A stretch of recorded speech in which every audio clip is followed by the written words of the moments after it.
Hello, my lovely people. Welcome back to my channel. This is Amazing Stories by Mukosolu. I really appreciate each and every one of my subscribers. May God keep on blessing you all. Please, if you have not subscribed, please help a sister. Do so and don't forget to like and comment. Now let's dive into the part 3 of this amazing story of Amanda's ordeal. This part answers all our questions in part 2. Just grab your seat, relax and don't forget your popcorn too. Let's go. Amanda's turning point came on a day that began like any other, hot, noisy, and exhausting.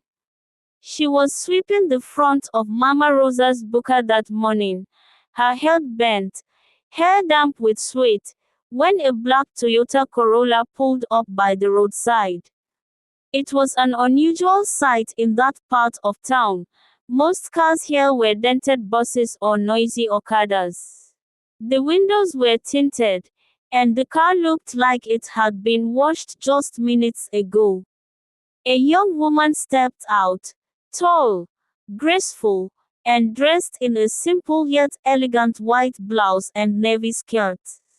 Her shoes clicked softly on the pavement, and her perfume floated in the air like something Amanda had never smelled before.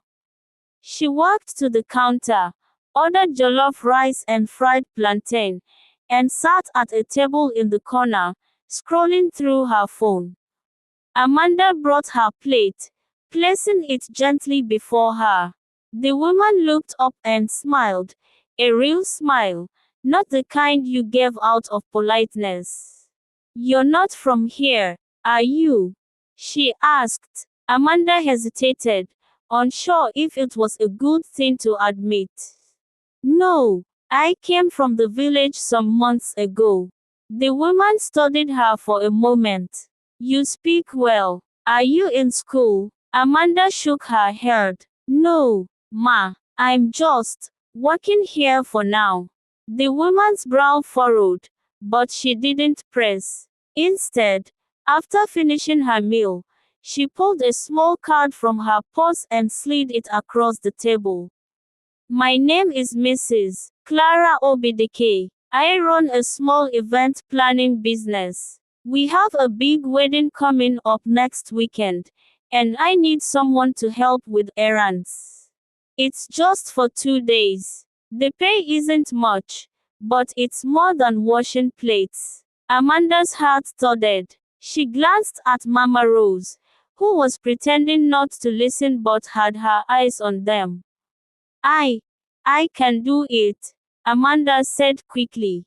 The following Saturday, Amanda found herself in a completely different world. She was standing in a glittering hotel hall, arranging flowers taller than she was, helping set tables draped in spotless white cloth, carrying trays of wine to guests dressed in fabrics that shimmered under the lights. The air smelled of roses and expensive cologne, not fish oil and charcoal smoke. Mrs. Clara was strict but kind. She noticed Amanda's quick hands and polite manner, and by the end of the weekend, she pulled her aside. "You're sharp," she said. "If you want, I can keep calling you for these kinds of jobs. It's not steady, but you'll earn more than at the buka." Amanda's chest tightened with excitement. She nodded, fighting the urge to cry. Over the next few months, the events became more frequent. She learned how to fold napkins into swans, set champagne glasses without smudges, and carry herself with quiet confidence. Guests began to notice her, and some even asked for her number for small catering or serving jobs at private parties. The extra money meant she could finally rent a small single room in a shared compound. It was nothing fancy, just a bed, a plastic chair, and a window that opened to the dusty street. but it was hers. No more rats running over her mat. Amanda started dressing better, too. Simple skirts and blouses she found in second-hand markets, always clean and pressed. She walked differently now, not with the slumped shoulders of a girl just trying to survive, but with the quiet determination of someone moving forward. One night, sitting by her small window, Amanda looked out at the city lights. For the first time since she had arrived, the city didn't feel like it was pushing her down. It felt like it was opening a door, and Amanda was ready to walk through it. However, when the prince and Jenny returned to the city after their elaborate village wedding, the glow of celebration barely lasted a few weeks before the cracks began to show. At first, the prince thought Jenny's constant demands were just part of adjusting to married life. The way she insisted on only designer clothes, her refusal to cook even once, and the way she spoke to the house staff like they were beneath her. But soon, it became clear this wasn't a phase. It was who she was. Jenny carried herself in the city as though the world revolved around her. She would throw lavish parties at their home without informing the prince, filling the house with strangers who spilled wine on his Persian rugs and smoked in the living room. When he confronted her, she would toss her hair and say, "You're a prince, darling. Your home should be the talk of the town." The prince began to notice other, darker things. Jenny spoke to elders with thinly veiled contempt, rolled her eyes when anyone disagreed with her, and laughed loudly at jokes made at the expense of others. She thought nothing of humiliating people in public: a waiter who brought her drink late, a driver who took the wrong turn, even the prince himself if he said something she didn't like. The final blow to his image of her as the perfect wife came one evening when he returned home early from a business trip. The house was quiet, unusually quiet.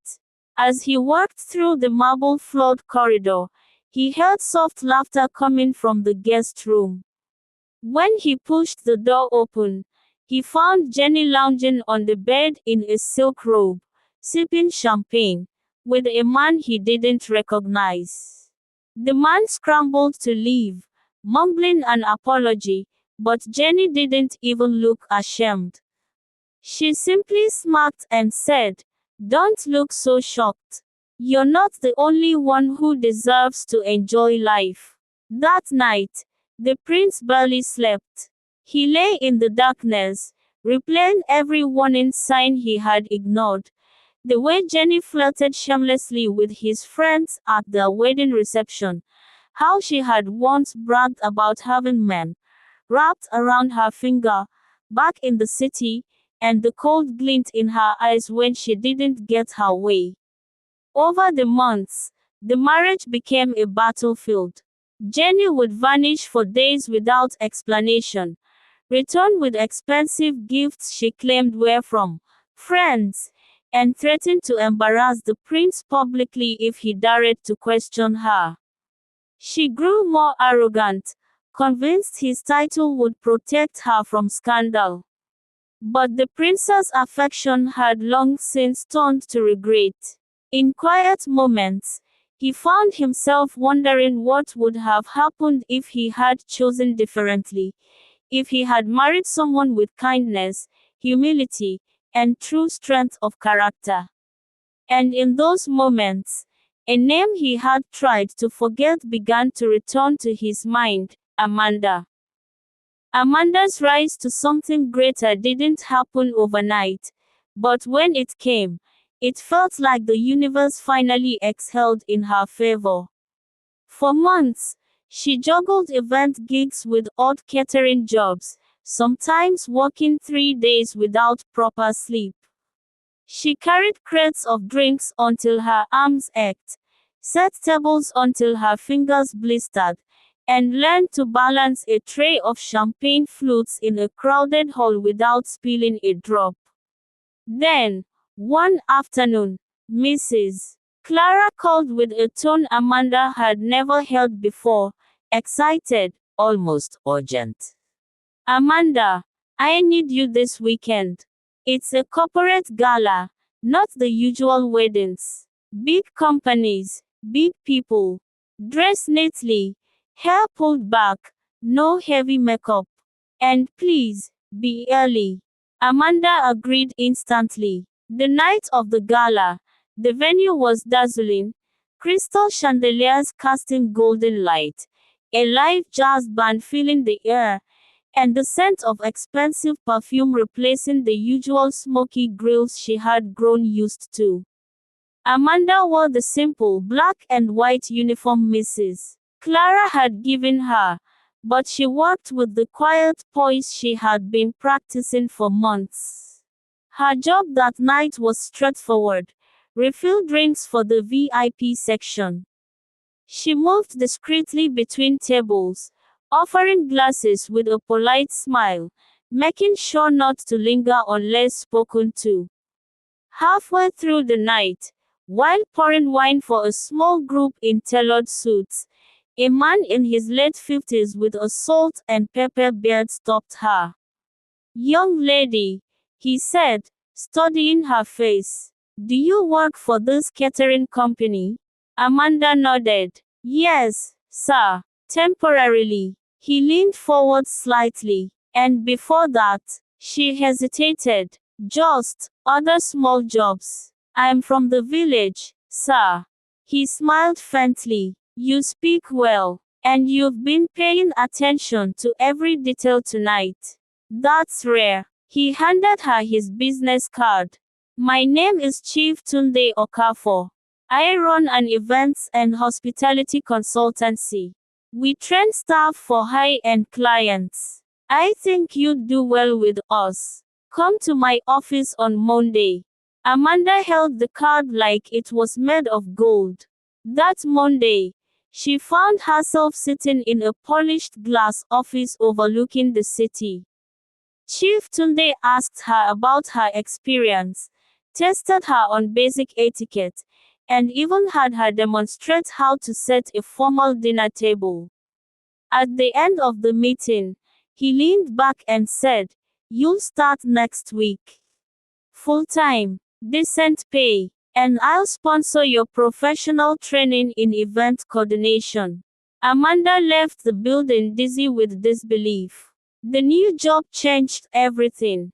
She wasn't just serving food anymore. She was helping organize events for CEOs, government officials, and celebrities. She learned to negotiate with vendors, coordinate staff, and manage entire banquets from start to finish. Her salary allowed her to move into a modest but neat one-bedroom apartment in a safer part of the city.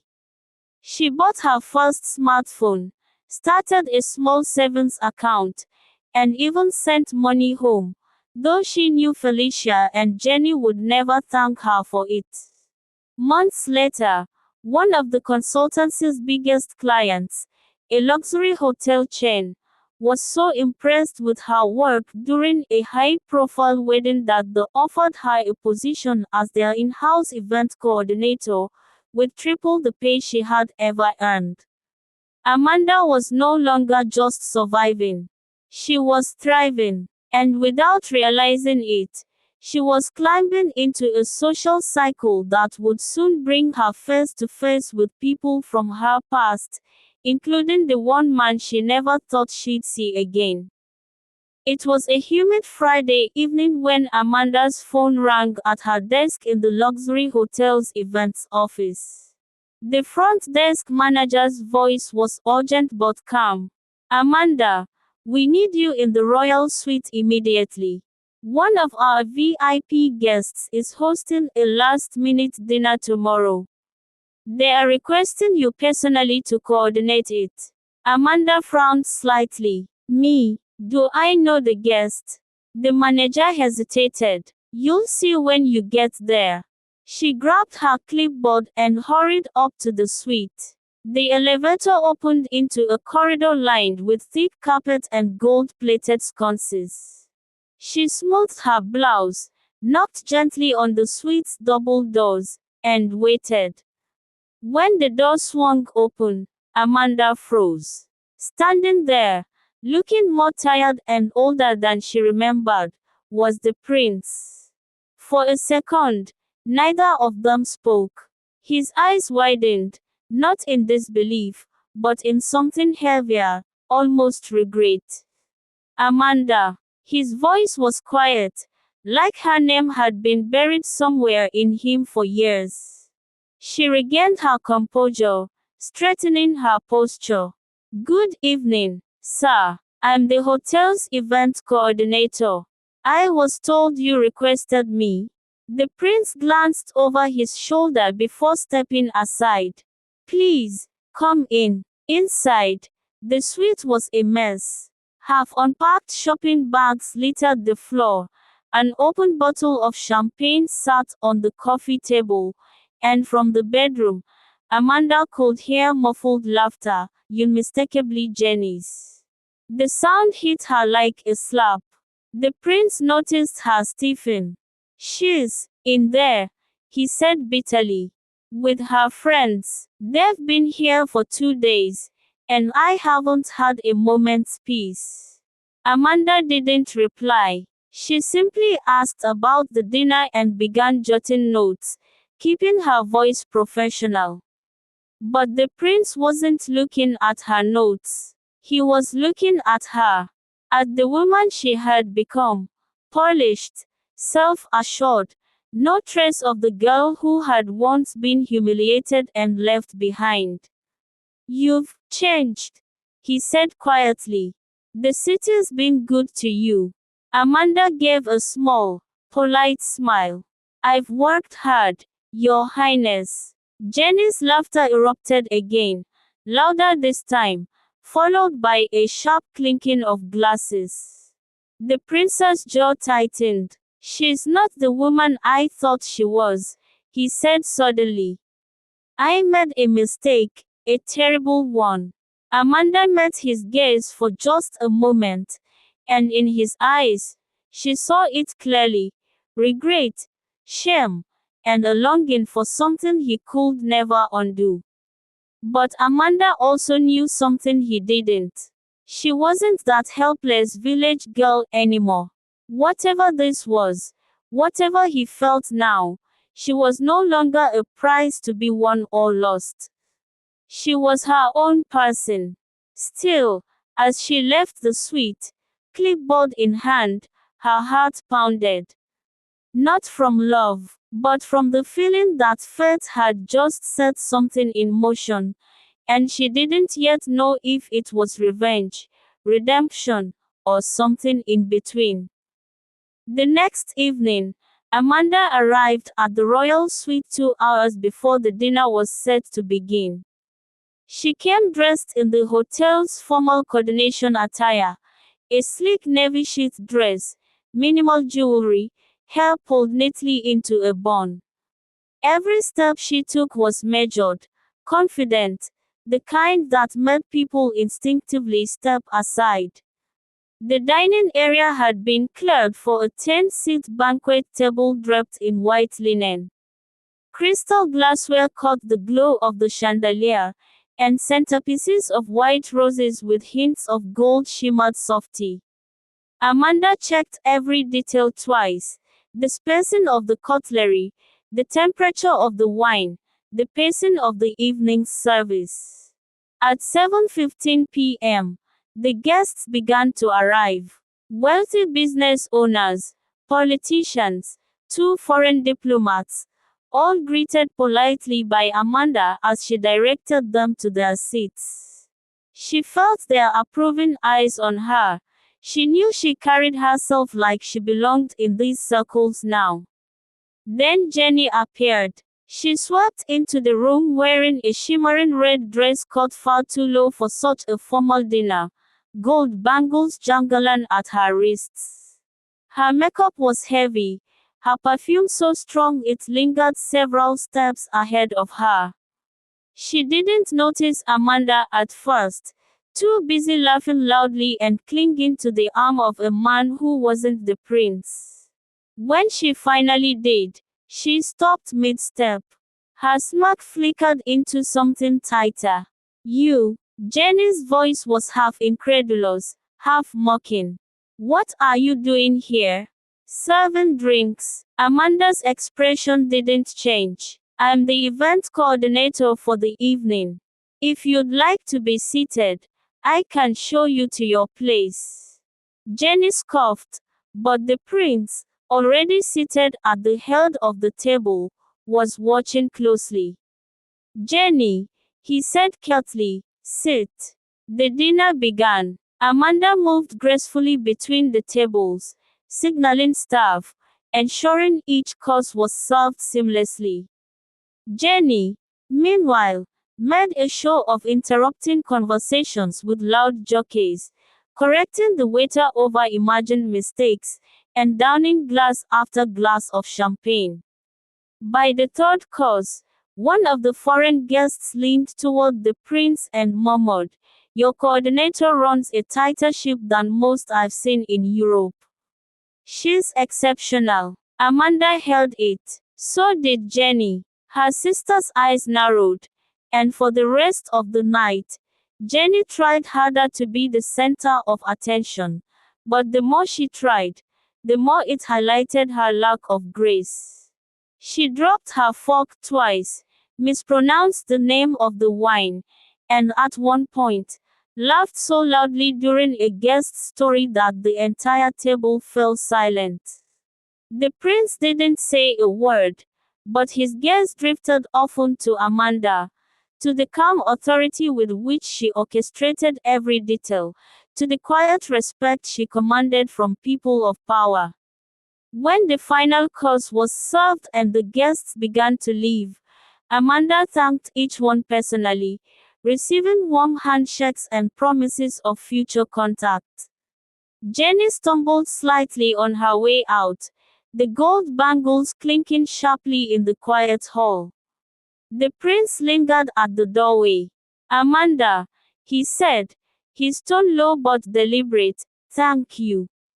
Tonight was perfect." Amanda met his gaze evenly. "It was just my job, Your Highness." But as she walked away, the air between them felt heavier, not with love, not with longing, but with the unspoken truth that tables had turned. It was supposed to be the prince's crowning public appearance of the year, the Royal Cultural Benefit Gala, an event televised nationwide, attended by governors, foreign dignitaries, and the wealthiest families in the country. The entire evening had been curated to reinforce his image as a leader of refinement and stability. Jenny nearly ruined it before it began. She arrived 45 minutes late, stepping out of a limousine with a champagne flute still in her hand. Her dress, a skin-tight emerald gown slit almost to her hip, turned heads for all the wrong reasons. The cameras caught every sway of her unsteady walk, every slurred word as she greeted reporters. When asked about the gala's theme, a celebration of traditional heritage, Jenny giggled and said, "Oh, I don't do boring old stuff. I'm just here to look fabulous and maybe buy a few, whatever you call, aims." She waved vaguely at the handcrafted artifacts on display, oblivious to the horrified expressions of the curators. Inside, things only worsened. During the prince's keynote speech, Jenny loudly whispered to a tablemate about how dreary the whole affair was, the microphone on her gown accidentally picking it up for the live broadcast. Gasps rippled through the audience as her voice rang out over the sound system, dripping with disrespect. And then came the final blow, the dance floor. Jenny, already on her fourth glass of champagne, joined a small group of guests for the opening waltz. Within minutes, she abandoned the formal steps entirely, pulling the foreign trade ambassador into a clumsy spin before pressing herself against him in a way that drew sharp stares from every corner of the room. Flashbulbs popped. Social media lit up instantly. By the end of the night, #Scandalategala was trending. The footage of Jenny's antics replayed in endless loops online, alongside ruthless headlines. Royal embarrassment. Princess Jenny's gala disaster. Is this the end for the princess' marriage? The prince didn't speak to her on the ride home. His jaw was set, his eyes forward, the silence heavier than any shouting match could have been. The next morning, the royal press secretary issued a carefully worded statement about the importance of preserving the dignity of the crown. Behind closed doors, the prince told Jenny to pack her things. No arguments, no negotiations. She was going back to her mother. When the royal car pulled up to Felicia's modest home in the village, the sight of Jenny, disheveled, still puffy-eyed from crying, made the neighbors peek from their windows. Felicia rushed out, but the moment she saw the prince step aside without a word, realization hit her like a blow. Shame burned hotter than any sun. Her daughter had been sent home in disgrace, her dream of tying the family to royalty shattered. Felicia cried, not just from humiliation, but from the bitter awareness that she had gambled everything on Jenny's beauty and charm, and lost. As the car drove away, the sound of the neighbors' murmurs rose around her. Felicia hugged Jenny tightly, but her eyes darted nervously to the watching faces. For the first time, the great Felicia had no words to defend herself. The small sitting room smelled faintly of dust and yesterday's soup. Jenny sat slumped in the faded armchair, still wearing her travel-stained designer tracksuit, her hair loose and tangled. Felicia paced the floor, wringing her hands, her voice trembling with a mix of anger and shame. "You've ruined everything, Jenny," she snapped. "Do you know how many people are talking? Do you know what this means for us?" Jenny's head jerked up, her eyes bloodshot but blazing. "For us? Oh no, Mother. Don't you dare make this about us. This is about you. You ruined everything." Felicia froze. "What nonsense are you? Oh, don't act innocent." Jenny's voice rose, sharp enough to cut. "You pushed me into that marriage. You told me to take him from Amanda because he was our ticket out of this miserable life. You said it didn't matter if I loved him, as long as I looked the part. Well, guess what? Looking the part doesn't work when you can't stand the man you're with." Felicia's lips trembled. "I gave you the chance your sister could only dream of." Jenny let out a bitter laugh. "Chance? You threw me into a cage and called it a palace. I was never good enough for those people, and you knew it. You didn't care if I was happy. You just wanted to brag to your friends that your daughter married a prince. You made me pretend to be someone I'm not, and when I failed, now it's my fault." Felicia's eyes flashed. "You embarrassed him. I embarrassed you." Jenny shot back, her voice shaking now. "And that's all you care about? Not my feelings, not how miserable I was. You just care that the village is laughing at you." The words hung heavy in the air. Felicia opened her mouth to speak, but nothing came out. The sting of her daughter's truth was sharper than any insult. Jenny leaned back in the chair, crossing her arms. "Don't look at me like that," she muttered. You wanted a princess, mother. Well, you got one. And now you can keep her. Felicia turned away, blinking back hot tears. For the first time, she wasn't sure if she was angrier at her daughter or at herself. The idea came to Amanda one quiet evening in her small apartment. She had just returned from a high-profile charity function where she noticed something striking. The catering had been exquisite in presentation but lacked the warmth and depth of real, home-rooted flavors. People were taking pictures of the dishes more than they were actually enjoying them. Amanda thought back to her childhood, the smells of spices in her grandmother's kitchen, the stories told around steaming pots, the laughter that always came when food was shared. Food wasn't just about taste, it was about connection. With her savings and a small loan from a microfinance initiative, Amanda rented a modest commercial kitchen space. She named her business Soul and Spice Catering, a tribute to the comfort and flavor she wanted every meal to carry. She started small, corporate lunches, intimate weddings, and charity events.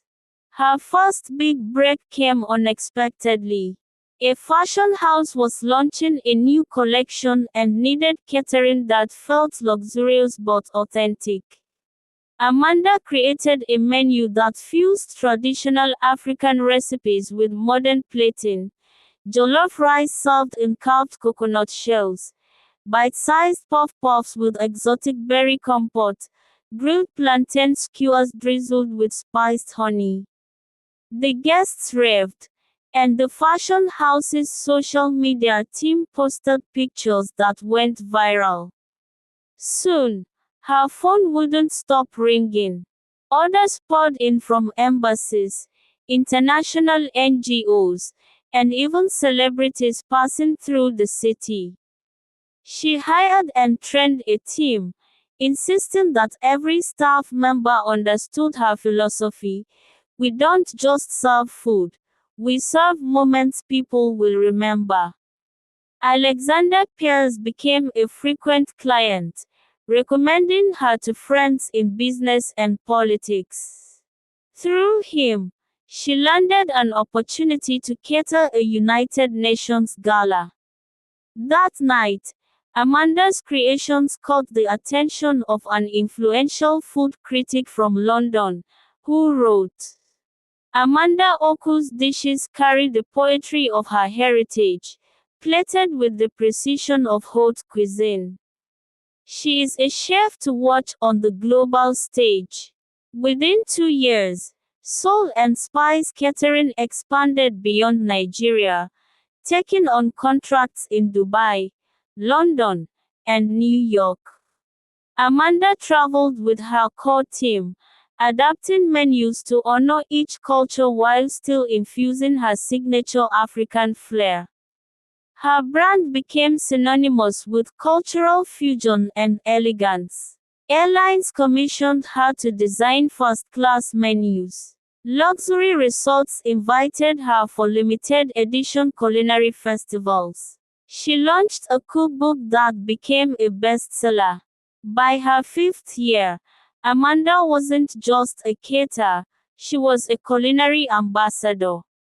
Soul and Spice was now an international brand with franchises in 3 continents, and her story was featured in Forbes Women in Business. At each event, Amanda carried herself with quiet pride, knowing she had built her empire from a single rented kitchen, carrying nothing but her skills, her vision, and the determination born from the ashes of betrayal. And somewhere in the glittering world she now moved through, whispers began to reach her, of a princess failed marriage, of a mother's shame, and of a village now speaking her name with awe instead of pity. The African Excellence Gala was the kind of event where Lagos' most powerful gathered: politicians, celebrities, business tycoons, and royalty. Amanda was there not just as a guest, but as the mastermind behind the event's culinary masterpiece. Her brand, Soul and Spice Catering, had grown into an international force, and tonight's gala was another jewel in her crown. She wore an emerald silk gown that flowed like water, her hair swept into a graceful chignon. She was making her final round in the ballroom, ensuring every detail of the menu was perfect, when the host's voice cut through the soft hum of chatter. "Ladies and gentlemen, please welcome Mr. Damian Okoye, founder of Okoye Global Technologies, Africa's youngest billionaire, and tonight's platinum sponsor."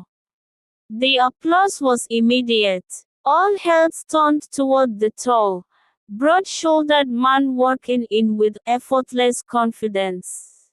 He had the kind of presence that seemed to draw gravity itself toward him: crisp black tuxedo, sharp jawline, and eyes that missed nothing. Amanda didn't pay much attention. She had dishes to oversee. But fate, it seemed, wasn't asking for her permission. Minutes later, as she was arranging the final garnish on a tray of plantain and goat cheese canapes, a deep, warm voice spoke from behind her. "You must be Amanda Oku." She turned, startled. "Yes, and you must be the man everyone's pretending not to stare at." He chuckled, the sound rich and smooth. "Guilty, but I'll admit, I'm here for more than the speeches. The food is extraordinary." They talked about food, about travel, about how African culture deserved better representation on the global stage. He listened in a way that made her feel like her words were treasures, not just sentences. By the time the gala ended, Damian had asked for her number, not as a potential client, but as a man intrigued by a woman unlike anyone he'd ever met. What started as casual coffee meetups turned into long dinners in quiet restaurants where they lingered over dessert just to keep talking. Damian sent her flowers on the morning of big events, called her late at night to hear how her day had gone, and learned the names of every member of her staff. He never treated her success as a threat, only as something to celebrate. Amanda found herself smiling more, laughing more. She had been so focused on building her business that she'd forgotten what it felt like to be truly seen. One night, after a small charity dinner they attended together, Damian took her to a private rooftop garden in one of his towers. The city lights glittered below them, and the cool breeze carried the scent of jasmine. "I've built companies and made deals across the world," he told her softly, "but I've never met anyone who moves through life with as much grace as you do, Amanda. I don't just want to be in your world, I want to be part of it." Her heart swelled, but also trembled. Because there was something she had never told him. Something dark. Something that had shaped her life and her body forever. Weeks passed, and their bond deepened.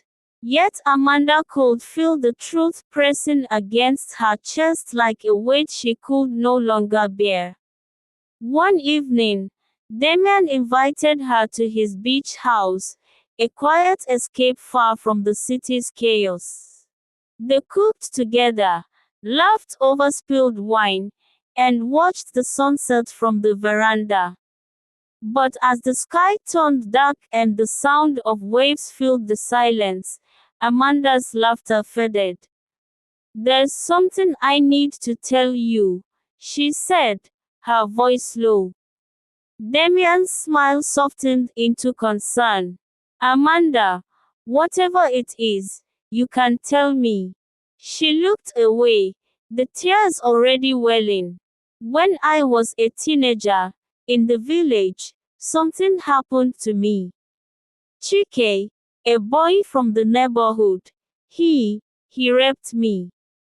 Damian's eyes darkened, his jaw tightening, but he didn't interrupt. "I was young, terrified, and I didn't tell anyone for months. When I finally realized I was pregnant, my mother, she was more concerned about shame than about me. She took me to an unlicensed clinic. The procedure went wrong. I survived, but," her voice broke, "they told me I'd never be able to have children." The silence that followed was heavy, except for the waves crashing against the shore.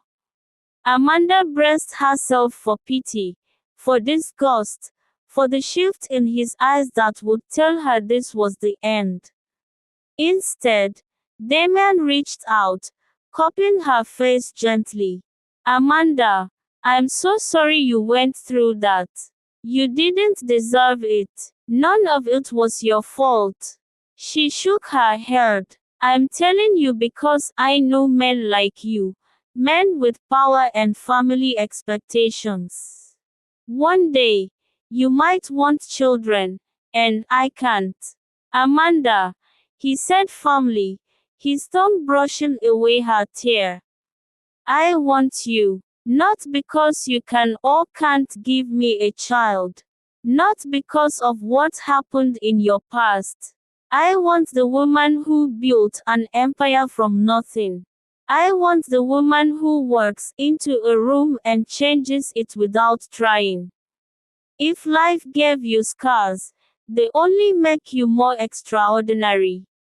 The dam broke. She fell into his arms, sobbing quietly, and he held her as if he could shield her from every cruelty she had ever faced. From that night on, their relationship deepened in a way that went beyond romance. It became a partnership of trust, healing, and unwavering support. Damian was protective, but never controlling.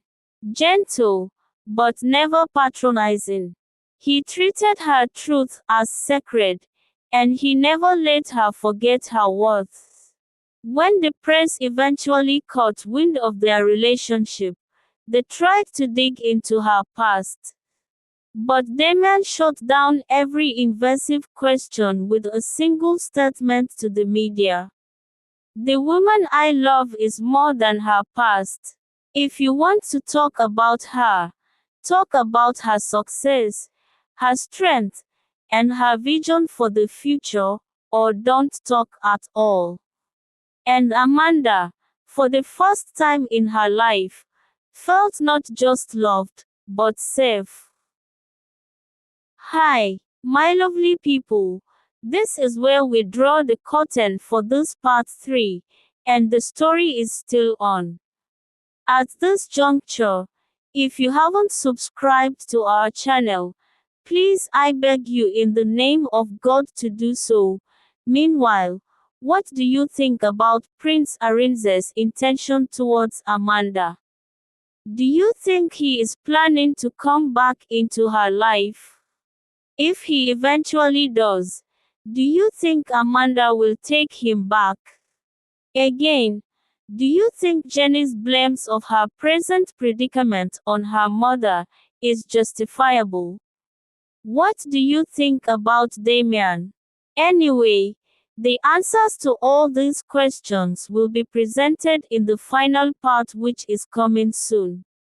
Till then, this still remain your humble channel, Amazing Stories by Mukosolu, and we are here to supply you with all sorts of interesting juicy stories.